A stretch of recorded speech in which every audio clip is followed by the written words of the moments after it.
Guys, it's Gail, and I am just doing a quick live to talk about Hanukkah, which is beginning this Sunday night. And it's the first of 8 nights of the holiday for those who don't celebrate. And I thought I would just come on and explain the holiday a little bit and just talk about what we're doing and answer any questions anyone might have about the holiday itself. So, hi. Okay. I just want to make sure. Is it Jeba or Jiba? I don't know if you could spell it phonetically because I don't want to pronounce it wrong.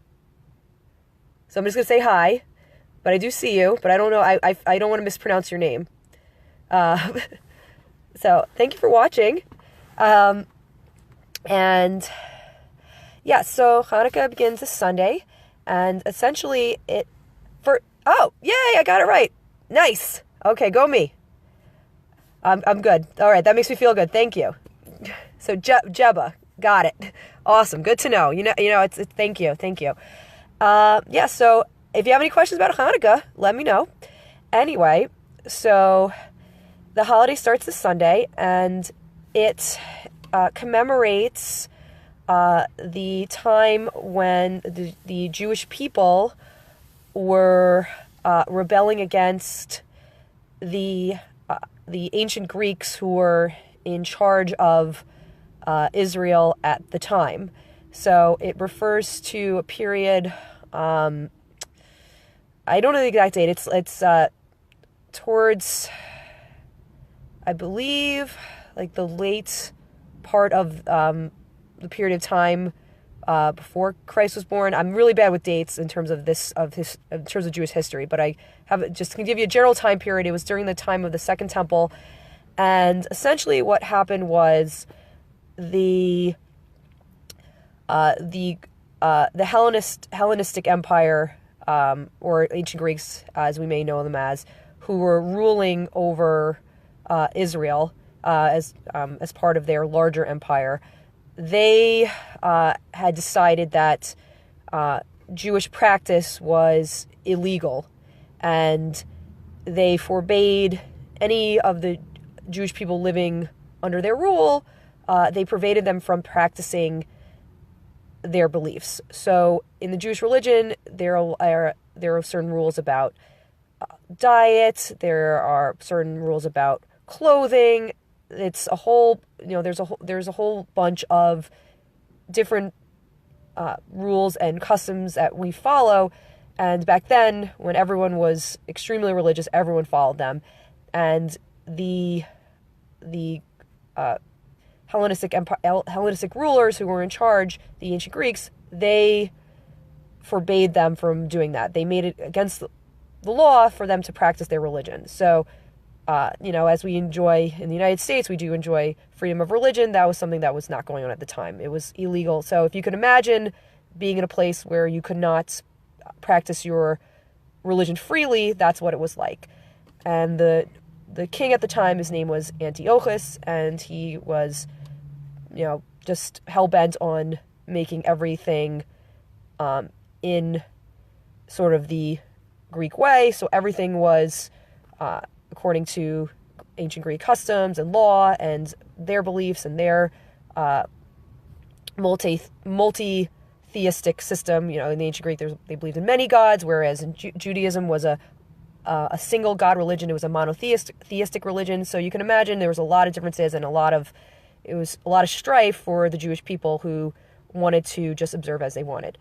And the story goes at Hanukkah that there was a man. His name was Judah, and he was the son of a priest, and he did not like that his people were being persecuted and were being forced to practice a belief that they didn't want to. They were forced to abide by the sort of the ancient Greek way, and they could not practice their religion. So this man Judah, he formed an army called the Maccabees, who got together and fought back against this the Hellenistic rule. And the name Maccabee means hammer, and it's said that this man Judah was, a very strong general, was very powerful, had a lot of skill in battle, and him and his armies were able to were able to defeat the Greek army.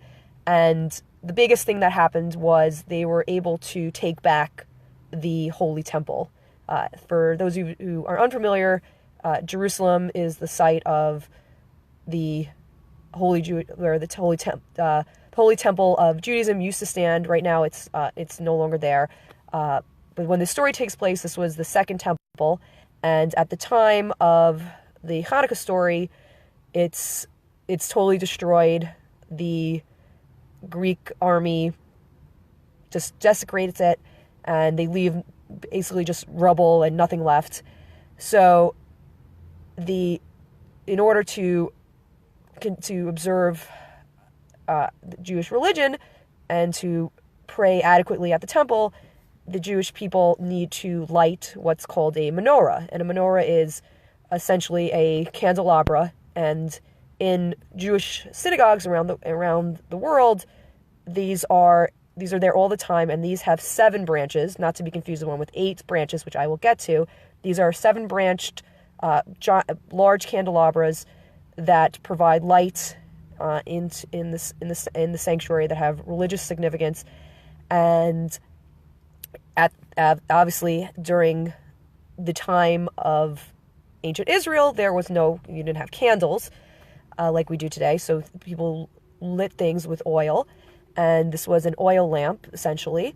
And the temple was destroyed, and there was, the oil supplies were eliminated, and so there was no oil left. So if anyone's joining in, I'm talking about Hanukkah, and essentially there is no oil left at the temple, and the Jewish people don't know what to do, because they need to get the candle. They need to have this menorah lit continuously, and there's not enough. There's only enough for one day. So they use the oil that they have. They light the menorah, and the story goes is that little amount of oil, that was only supposed to last for one night, end up lasting for 8. So that is where we get the 8 days of Hanukkah. That is why we light a 8-branched menorah on Hanukkah, as opposed to the 7-branched one, which is found in the synagogue. And this menorah, the 8 branches represent the 8 nights of Hanukkah, the 8 nights that the oil burnt at the Holy Temple back so long ago. So that is basically the story of Hanukkah. Obviously, you can, obviously over the years, who knows how much truth there is in all this. I mean, we don't know. I mean, I was not there. It's nice to believe in miracles. I tend to believe the historical aspect of it in terms of the Judah Maccabee story. I can believe that he was a real figure, that sort of thing. It would be nice. Hello, anyone coming in? So if you're just joining, I just gave my quick version of Hanukkah, the story. So if you have questions about it and want to ask, if I discussed it already before you joined, feel free. I'm happy to explain it, but essentially, I'll give the short version. Was Israel was under rule by the ancient Greeks. A man named Judah Maccabee led an army to fight back. They restored the Holy Temple, and they managed to make oil meant to light the candles, to light the menorah in the synagogue. They made it last for 8 days instead of 1. So that is the miracle of Hanukkah, and that is how it works. So that's Hanukkah, and what I wanted to just explain a little more was just to share how it is not a huge holiday in Judaism. It's one of what we'd call a minor festival, and what I mean by that is it's minor in terms of religious obligation. So even though it is a pretty big deal for a lot of families, because especially those with young children, Hanukkah is a lot of fun. You know, you get presents, you play games with the dreidel, which I can explain at that as well. In terms of religious importance, Hanukkah is not that great because there aren't that many requirements on a Jewish person's part in terms of observance. All you got to do to celebrate Hanukkah is basically light your menorah, and that's it. You don't have to give gifts. You don't have to stay off from work. You don't have to refrain from eating certain foods. So, and excuse me if my voice is going, I have a bit of a cold. So I guess the best way to compare it to is, if you compare it to a holiday like Passover, which, if you are unfamiliar with Passover is a holiday that takes place in the spring, and it's when Jewish people have a ritual meal called the Seder. It's when we eat the food called matzah, which is like almost like a cracker type, flatbread type thing. There are so many rules when it comes to Passover. You can't work. There's certain foods you can't eat. You have to say a lot of different prayers. There's a lot of ritual to it. So so Passover is a much more important holiday, and there's a lot more to it.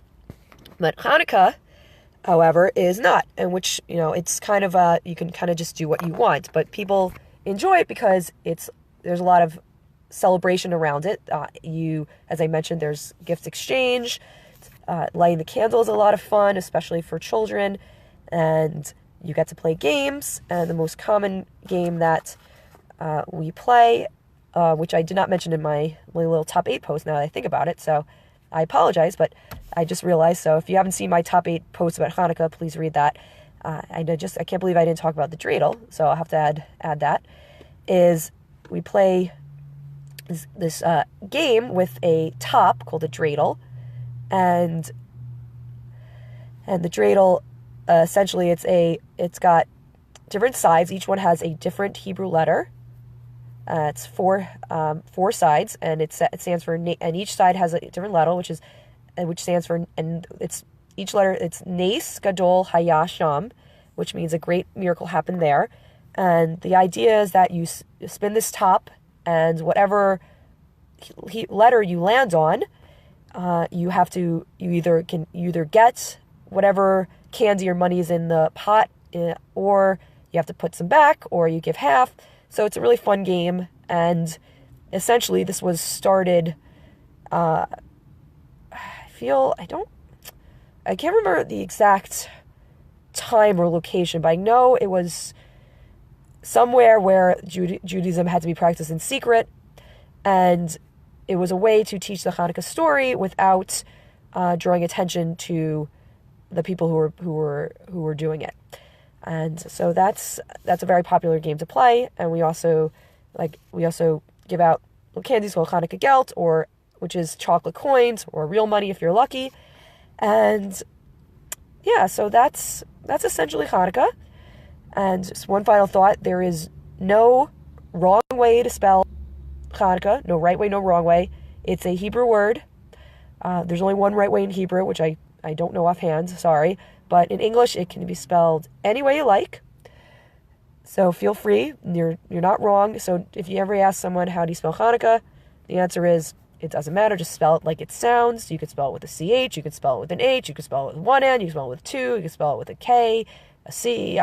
It doesn't matter. An H at the end. It's all good. So with that, I'm going to sign off. Thank you for everyone who watched, and feel free to comment with any other questions you might have about the holiday. And if you celebrate, have a wonderful one. If you do not celebrate Hanukkah, have a joyous celebration of whatever you might celebrate, whether it's Christmas or Yule or just having fun, whatever it may be.